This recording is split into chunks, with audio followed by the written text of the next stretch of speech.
ba to o apektado ka ba dito kung saan may utang ka dati, ngayon nahihirapan kang bayaran? O kaya naman, wala kang utang dati, pero ngayon, nagkakautang ka na because hindi mo alam kung saan ka kukuha ng panggastos. At marami na rin pong na-bankrupt. Yung mga maliliit na negosyo, unti-unti na po silang nagsara.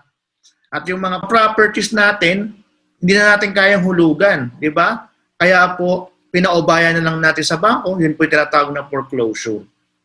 At sabi dito, unti mo yung ating personal savings, nauubos na. Yung pension natin, hindi na nagkakasya. Yung retirement savings na okay naman noong mga panahon na walang pandemic, ngayon po kinukulang na.